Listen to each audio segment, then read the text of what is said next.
Good morning, students.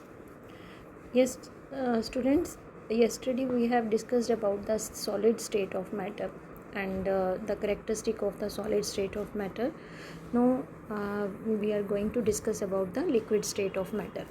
The liquid state of matter that is having no fixed shape and no fixed volume, and they take up the shape of the container in which they are kept.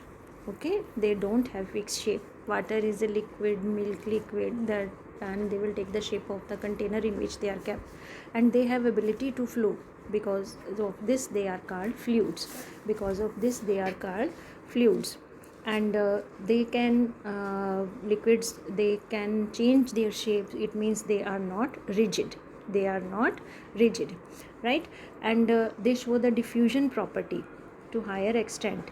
We can diffusion means intermixing of the particles of two different states of matter, and these intermixing solids can also diffuse into the liquids can diffuse into the liquid, gases from the atmosphere that can also diffuse in the liquid, that also diffuse in the water. And the gases, especially carbon dioxide and oxygen, these gases, these are essential, these are necessary for the survival of the aquatic animals and plants. And these aquatic animals and plants, they take oxygen that is dissolved in the water for breathing purpose. It means we can say that this property of diffusion of gases in the water, it is very important for the survival of the aquatic organisms, right? And because of this they are able to survive. You can underline these points. That is the liquids, they do not have fixed shape and they have fixed volume, and they can change their shapes. They are not hard, they are called fluid because they have ability to flow, and they have the more diffusion property. This is very very important, that aquatic animals can breathe underwater due to the presence of dissolved oxygen in water. So these we can say that this diffusion property is very important for animals and plants living in the water, right? Now next, you can add more points for the differences. That is like means the particles of the liquid are having the space between them. There is less force of attraction between these particles, and these particles, they have the ability to, they have the force of attraction and they have the ability to flow, right?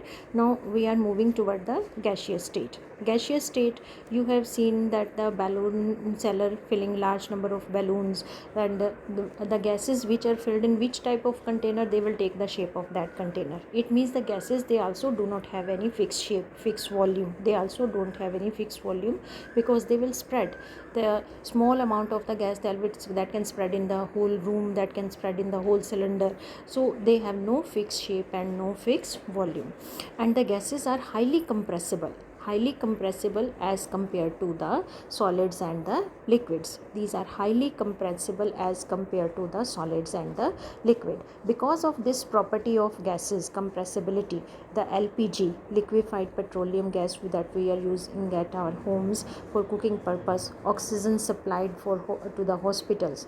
Oxygen is in very demand today, and this is because of the if anyone asks you which is the property by which the gases can be filled in the cylinders, that is the compressibility.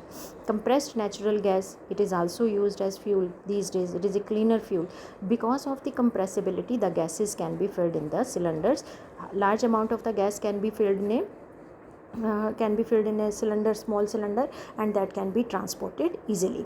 And we can also say that the gaseous particles have the maximum kinetic energy. Because of this, we can get the smell of the gases very far away from us, and we can get the gases, we can get the smell of the hot sizzling food from the very far away from us. This is because as the kinetic energy increases, and the kinetic energy increases, this is reason, and the smell of the hot cooked food reaches us in the second. Compare this with the rate of diffusion of solids and liquids. Due to high speed of the particles, the large space between the gaseous particle, they show the highest diffusion property. Because of this we can get the smell of the gaseous, we can get the smell of the hot sizzling food from the very far away. Okay, and in the gaseous state the particles movement is very very rapid, very very high, because they have less force of attraction between them, and this, because of this, we can say that the gases exert pressure. They exert on the pressure on the container on which they are kept. Look here, these are the particles of solid, very close to each other, having minimum space between them, having more force of attraction. These are the particles of liquids, that is having some space between them, having less force of attraction as compared to the gases. And these are the particles of the gases, that is having large surface, large space between them, and there is minimum force of attraction between these particles. Okay, this was all about the gaseous state. Now let us move to the next topic, that is, can we change the state of the matter? Can we change? Yes, we can change the state of the matter. Can you tell me what are the different states of the water that are present around us? And we can find around us the three states of the water. That is, in the water is present in the solid form, in the form of ice, and in the form of liquid, as familiar with the water, and the gas in the form of the water vapors. Can we change the state of matter? What is the role of temperature and pressure in changing the state of the matter? Let us do first the effect of the change of temperature. The temperature, by increasing or decreasing the temperature, we can change the state of the matter. Look at this. This is a beaker. It is having ice cubes inside it, and there is a glass stirrer. Thermometer is hanged in it. It is laboratory thermometer. And when we start heating this ice, then it will start converting into the liquid state, and the temperature will remains constant until the whole ice will get converted into the liquid state. And similarly, look at this diagram. The water is kept in the beaker, and the temperature is being noted down, and when we start heating it, the temperature will rise, and the state will come when the water will start boiling. And when it start boiling, the temperature become constant. Where does this heat going? This it means when we are providing heat, the kinetic energy of the particles is going on to increase. And we can say that, look at here, when the solid when we increase the temperature, the solids, the kinetic energy of the particle increases, and due to this increase in the kinetic energy, the particles, they start vibrating with the great speed, and this is because we say that that will start melting, and the stage is reached when the solid melts and it is converted into the liquid state. Now you can underline this, that what is the melting point? The minimum temperature at which a solid melts to become a liquid at the atmospheric pressure, that is called the melting point.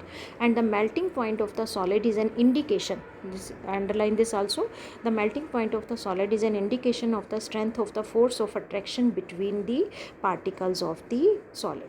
Okay, more the melting point, it means the stronger force of attraction, and lesser the melting point means lesser the force of attraction. And the melting point of ice is 0 degrees Celsius, or that is equal to 273.15 Kelvin.